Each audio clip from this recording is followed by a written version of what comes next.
2400 megawatt का project था, बनाना भारत सरकार को था। अंततोगत्वा 21,000 की कीमत पर, 21,000 करोड़ की कीमत पर अडानी बना रहे हैं। ये 1 रुपए की जमीन देने को यहां पर सही ठहरा रहे हैं आप? कल मैंने टीवी तोड़ दी, हाथ में बल्ला ले लिया और उस बल्ले से टीवी को तोड़ डाला।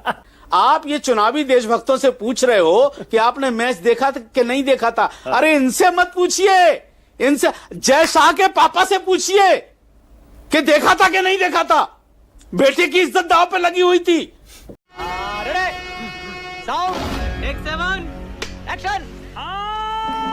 सुप्रिया, लेकिन अभी तो लड़ाई लंबी है, अभी तो ये टेम्परेरी रिलीफ है, ये तो आप भी मानेंगी सुप्रिया? क्यों, क्या हुई?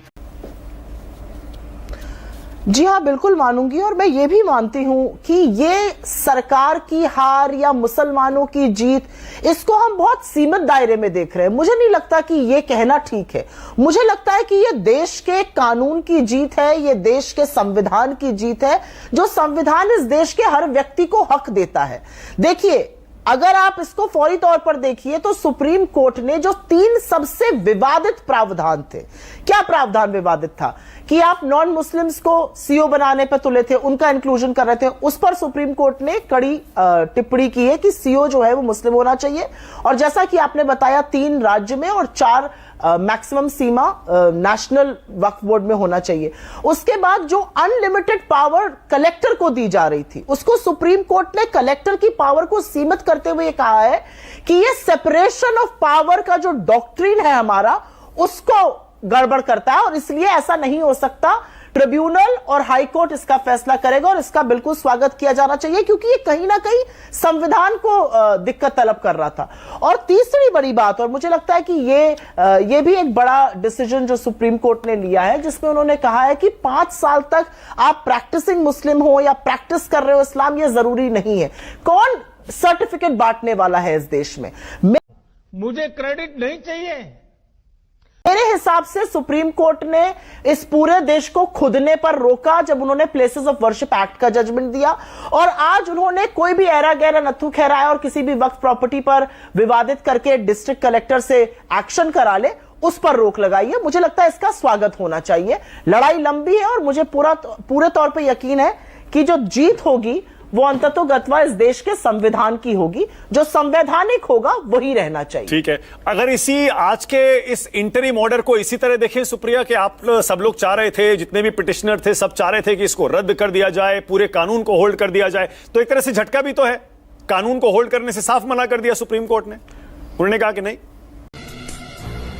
चुप कर बे कुत्ते।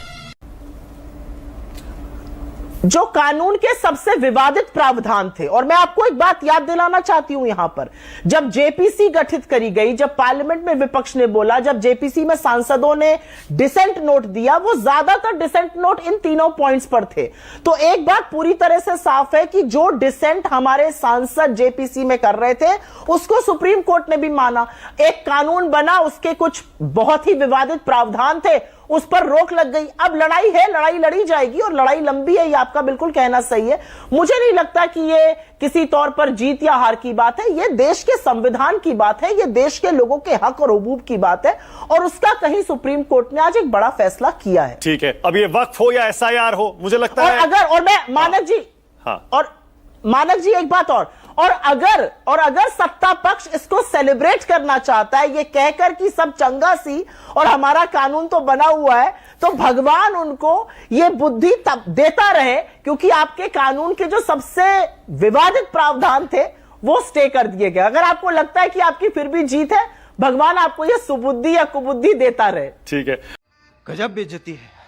नहीं, बीजेपी तो ये कह रही है ना कि अब तो कम से कम सुप्रीम कोर्ट का शुक्रिया अदा कर दीजिए। वक्फ हो, एसआईआर हो, जहां सरकार के खिलाफ कुछ कुछ फैसले आ रहे हैं, अब तो मान लीजिए सुप्रीम कोर्ट बढ़िया है और संविधान देश में है। आप कहते हैं ना संविधान नहीं है, संविधान नहीं है, संविधान है, मान लीजिए। नहीं, हमें कभी विवादित ही नहीं था। इस देश से संविधान हट ही नहीं सकता ना। इस देश के डीएनए में संविधान है। 65 लाख लोगों के नाम हटा दिए इलेक्शन कमीशन ऑफ इंडिया ने। उसकी पैरवी करने के लिए, उसके खिलाफ जब हम लोग बोल रहे थे तो उनकी तरफ से बोलने के लिए कौन उतरा? बीजेपी उतर आई। अरे भाई आपको क्या मतलब है? सुप्रीम कोर्ट ने कहा नाक रगड़ के उनको नाम सार्वजनिक करने पड़े, आधार नहीं करते रहे, अब आधार करना पड़ रहा है। ऐसा ही यहां पर भी हुआ है। सरकार जो है वो धृष्टता करती है, सत्तारूढ़ दल धृष्टता करता है। सत्तारूढ़ दल को लगता है कि वो कुछ भी करके निकल जाएंगे। बिल्कुल इस देश में संविधान है और इस देश का संविधान सर्वोपरि है, उसमें किसी को कोई आपत्ति ना होनी चाहिए, ना होगी। जिस किसी को लगता है कि असंवैधानिक कानून इस देश में बनेंगे, ये देश सहेगा और न्यायपालिका सहेगी, उसके लिए आज एक बड़ा लेसन है। सरकार ने यह कानून क्यों बनाया था, चर्चा इस बात पर होनी चाहिए। यह कानून बना था एक डिविजिव एजेंडा के साथ, यह कानून बना था पोलराइजेशन के लिए, यह कानून बना था द्वेष भावना और एक निहित भावना के लिए, और उस भावना को बहुत बड़ी ठेस पहुंची है सुप्रीम कोर्ट के आज के जजमेंट से। ठीक है, अब ये बड़ी अच्छी बात कही आप सुप्रिया, क्योंकि कल से ना, बल्कि पिछले 2-3 दिन से पूरे देश में बड़ा गुस्सा है, देश पूरा बटा हुआ है, तो इंडिया पाकिस्तान मैच पर भी मैं आपकी राय चाहता हूं, क्योंकि यह भी एक बहुत इंपॉर्टेंट इशू है। आपने देखा था मैच सुप्रिया कल या नहीं? नहीं। बिल्कुल भी नहीं, बिल्कुल भी नहीं देखा था। और मैं किसी को देखने की, मैं अगर जिसने देखा हो उसने इस देश के साथ गद्दारी की। और मैं आपको बताऊं क्यों। इसमें बीजेपी वर्सेस कांग्रेस, इसमें तेरा वर्सेस मेरा, इसमें सत्ता वर्सेस विपक्ष की बात नहीं है। पाकिस्तान से ट्रेन आतंकी, पाकिस्तान जैसा आतंकी मुल्क जिसके हाथ हमारे शहीदों के खून से सने हुए हैं। असलियत यह है कि 26 लोग जो पहलगाम में शहीद हुए और 17 लोग जो पुंछ में शहीद हुए जवाबी कार्रवाई में, वहां से उनकी मौत का दोषी पाकिस्तान है। और हम पाकिस्तान के साथ मैच खेल रहे थे। और मुझे दुख इस बात का है कि इकोसिस्टम पूरा यह कहने पर लगा है कि बीसीसीआई या टीम या पूर्व क्रिकेटर्स की गलती है। अगर सरकार नहीं चाहती तो यह मैच हो नहीं सकता था। यह असलियत है। हमने 1962 से 1977 तक पाकिस्तान के साथ क्रिकेट का एक मैच नहीं खेला। हमने 86 में एशिया कप बहिष्कार किया, हमने 90 में बहिष्कार किया, 93 में टेंशन के चलते हमने कहा नहीं होगा। चैंपियंस ट्रॉफी में हमने पाकिस्तान के साथ खेलने से 2008 में मना किया। किस तरह की बातें हो रही हैं इस देश में, और इसको जस्टिफाई करने के लिए कहा जाएगा हमने हाथ नहीं मिलाया। क्या क्या बात कर रहे हैं ये? बेशर्मो, शर्म करो, शर्म। असलियत यह है कि जिस लेकिन देश 2009 में तो खेले थे। 2009 में तो हम चैंपियंस ट्रॉफी में खेले थे साउथ अफ्रीका में पाकिस्तान के खिलाफ 26/11 के 10 महीने बाद, और 2012-13 में 2012 में बायलैटरल सीरीज खेले थे हम। जी हां, बिल्कुल खेले थे, क्योंकि 2008 में जब यह मामला हुआ था, जब यह मामला ताजा था, हमने खेलने से मना किया था। और मुझे लगता है यही भारत सरकार को करना चाहिए था इस बार भी। ठीकरा इधर फोड़ना, ठीकरा उधर फोड़ना गलत है। अगर 2009 में हमने गलती करी तो आपने वो गलती 2025 में क्यों दोहराई, ये मैं पूछना चाहता हूं। असलियत यह है कि पाकिस्तान के साथ ये गुल्लू गुल्लू गुल्लू नहीं चलेगा। पाकिस्तान आज यूएन से लेकर एससीओ की एंटी टेरर कमेटी का अध्यक्ष या उपाध्यक्ष बना हुआ है, और हम हाथ पे हाथ धरे पाकिस्तान से क्रिकेट खेल रहे हैं। शर्म आनी चाहिए हमें। तुम्हें शर्म है? कुछ शर्म आया है? मानक जी, मैं बस 2 ही बातें कहना चाहती हूं। अगर सत्तारूढ़ दल को अपनी आत्ममुग्धता में यह लगता है कि यह जजमेंट इनके फेवर में है तो मुबारक हो आपको। ऐसा ही लगता रहे, यही पूरा देश चाहता है, आप इसी मुगालते में जिए। और एक बात जो मैच पर यह किनारा कर गए, नहीं बोल पाए, पापा वॉर रुकवा देते हैं यूक्रेन और रशिया की, लेकिन पापा मैच नहीं रुकवा पाते। अच्छा बात नहीं है। ये जो दोहरा मापदंड है ना, जब अच्छा होगा तो सब मोदी जी ने किया, बुरा हुआ तो मोदी जी के हाथ से उतर के बीसीसीआई चला गया। अरे भैया, आईसीसी के चेयरमैन प्रिय पुत्र हमारे जय शाह जी, गृह मंत्री जी के बेटे, मोदी जी चाहते तो मैच रुक जाता। वॉर रुकवा देते हैं, मैच नहीं रुकवा पा रहे। बात का जवाब ये लोग देंगे नहीं, लेकिन अगर इनको ये लगता है कि ये अच्छा हुआ आज तो बहुत बढ़िया, ये इसी मुगालते में जिए, बहुत अच्छी बात है। मुबारक हो इस देश को। ऐसे ही चलता रहा तो इस देश को विश्व गुरु से गुरु घंटाल बनने में ज्यादा टाइम नहीं लगेगा। मैं तो मैं तो यही कह रही हूं कि जो 3 सबसे विवादित प्रावधान थे उस पर स्टे लग गया, और उसके बाद भी अगर इनको ये अपनी जीत लग रही है तो मुबारक हो भाई। इस मुगालते में रहना सत्तारूढ़ दल का जरूरी है, अच्छा है, इस मुगालते में रहिए। यही अहंकार, यही घमंड में रहना चूर आपका जरूरी है। आप अपने भक्तों को समझाइए कि जीत आज आपकी है। देश जानता है कि आपको करारा झटका लगा है। जरूरी नहीं है कि सारे मीडिया वाले ये दिखाए, असली बात यह है सारा देश जानता है कि आपका जो डिविजिव एजेंडा था उसको आज बड़ी ठेस पहुंची है, लेकिन आप खुश रहिए। 30 सेकंड, शिवम त्यागी 30 सेकंड, अच्छी बात है, ऐसे ही मुगालते में रहना बुरा नहीं है। Emotional damage. जब धंधे की बारी आती है तो ये धंधा करते हैं, जब चुनाव आता है तो देशभक्त बन जाते हैं। आप एक बात बताइए, शिवम त्यागी साहब ने जितनी अपनी स्क्रिप्ट ये लिख करके आए थे, कितना रट करके हमें तोते की तरह बोलना है, सब उन्होंने पढ़ करके सब कुछ बोल दिया। अरे सुनो ना भाई, बोलिए मैं बीच में नहीं बोलता शिवम जी, मुझे पता है आप लफ्जों से खेलते हैं, दूसरों की भी सुनना सीखिए। 5 मर्तबा आपने कहा कि हमने ये फैसला किया। तुम्हारी क्या हैसियत है फैसला करने की? सरकार फैसला करती है, तुम बीजेपी हो, तुम सरकार नहीं हो, तो ये घमंड से नीचे उतर के आओ। सरकार फैसला करती है, तुम फैसला नहीं करते हो, बीजेपी फैसला नहीं करती है, भारत सरकार फैसला करती है। तो इतनी घमंड की बात है, घमंड रावण का भी नहीं रहा, वक्त सबका आएगा नीचे रहने का। तो थोड़ा सा मगरूरियत से नीचे उतर करके बात किया करो, टीवी चैनलों पे दुनिया देखती है। अरे बाप रे, ये तो धोती खोल रहा है। अब बार बार आप वक्फ यूजर की बात आ रही है, कलेक्टर की बात आ रही है, ये सारी चीजें पीछे छोड़ गई। मैं आपसे एक बात कहना चाह रहा हूं, जितने फैसले अब तक 11 साल में भारत सरकार ने लिए हैं, मुझे 2 फैसले बताओ जिस पर वो कायम रहे हों। सब पे बैकफायर मारा, या माफी मांगी, या ये कहा कि जेपीसी में ले जाओ। अरे जब आपको पता है कि ये जेपीसी में जाना है तो इतना ढिंडोरा क्यों पीटा जाता है, क्यों इतना तमाशा किया जाता है? जब आपको करना सिर्फ इसलिए कि ये हिंदुओं को दिखा सके, 35% हिंदुओं को मौलाना साहब दिखा सके कि देखो। मौलाना साहब आप कह रहे हैं एक भी बता दीजिए जिन पर इन्होंने यू टर्न ना लिया हो। मैं कह रहा हूं आप ही गिना दीजिए, चलिए 4-5 ऐसे जिन पर यू टर्न लिया गया है। एक तो सबको पता है, और 2-4 आप 5 गिना दीजिए। मानक जी, आप भी बड़े ऊंचे खिलाड़ी हो दोस्त। कितने सलीके से आपने जो है, जब देख लिया कि बीजेपी फंस गई तो आपने हमारे पाले पे हम गेंद डाल दी। आप ये बताइए, क्या किसानों के बिल पे माफी नहीं मांगी इन्होंने? हाँ।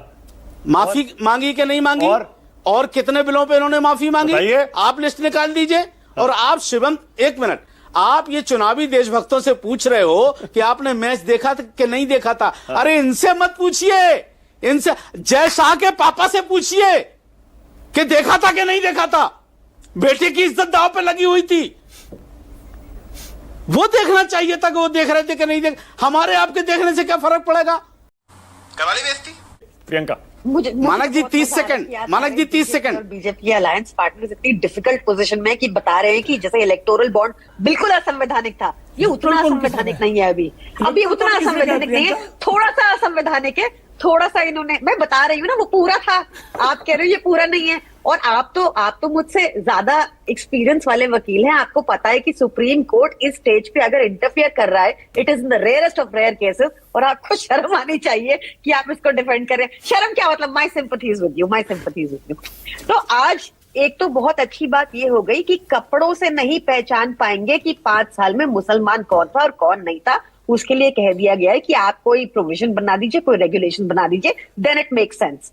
सेकेंडली, अब ये जो भाजपा ने, आपको याद है मानक जी पहले बहुत झूठ बताया था कि अरे वक्फ ट्राइब्यूनल से तो आप अपील ही नहीं कर सकते, इनका ऑर्डर फाइनल होता है, वो सारा झूठ था। इन्होंने क्या कोशिश की, इन्होंने कहा कि कलेक्टर का ऑर्डर फाइनल होता है। और इन्होंने ऐसा क्यों कहा? कलेक्टर इनका आदमी। अब सच्चर कमेटी की रिपोर्ट फॉर एग्जांपल वो बताती है कि कैसे भाजपा ने कितनी सारी वक्फ प्रॉपर्टी पर कब्जा किया हुआ है। ये तो लेटेस्ट न्यूज़ है। ऐसा भी है कि कितने सारे अलग गैर कब्जे भी हैं। तो कलेक्टर को तो बाहर एक नोटिस चिपकाना था बस कि अब से ये गवर्नमेंट की प्रॉपर्टी। पंजाब का कलेक्टर तो आपका हुआ ना, उसी तरह जितने भी विपक्षी राज्य हैं वहां उनका कलेक्टर हुआ। देखिए फिर उसमें section 2 article 26 of the constitution बहुत साफ कहता है कि किसी भी रिलीजन को अपनी स्टेट, अपने अफेयर, रिलीजियस अफेयर्स को मैनेज करना और एस्टैब्लिश करना उनको पूरा अधिकार है। इसलिए आप कभी नहीं देखेंगे कि एक हिंदू टेंपल बोर्ड में आपको मुसलमान मिले या सिख टेंपल बोर्ड, सिख गुरुद्वारा प्रबंधक कमेटी में आपको कोई जैन मिले। वो एक आपको इसलिए दिखता है। मैं सिंपल सी मैं बताया, मैंने आपको थोड़ा टेक्निकली बताया, शायद समझ नहीं आया, थोड़ा सा फिर से कोशिश करूं। पंजाब में तो कलेक्टर आपके ही हुए। आप, अरे किसी भी सरकार के पास ये नहीं होना चाहिए, चाहे मेरी आम आदमी पार्टी की सरकार हो या बीजेपी की सरकार हो। सेक्शन 20 आर्टिकल 26 कहता है कि रिलीजियस बॉडीज को अपने अफेयर्स मैनेज करने की पूरी स्वतंत्रता है। अभी समझ आया शिवा? तो करवाली बेइज्जती। आनंद दुबे कल बड़े छाए हुए थे सोशल मीडिया पे। कौन सा वीडियो वायरल था आनंद दुबे आपका कल से?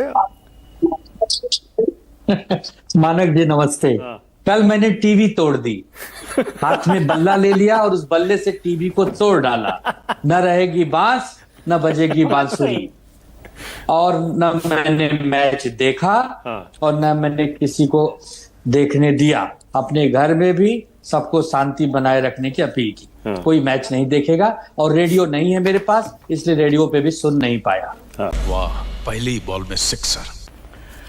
2400 मेगावाट का प्रोजेक्ट था, बनाना भारत सरकार को था। अंततः गतवा 21,000 की कीमत पर, 21,000 करोड़ की कीमत पर अडानी बना रहे हैं। ये 1 रुपए की जमीन देने को यहां पर सही ठहरा रहे हैं आप?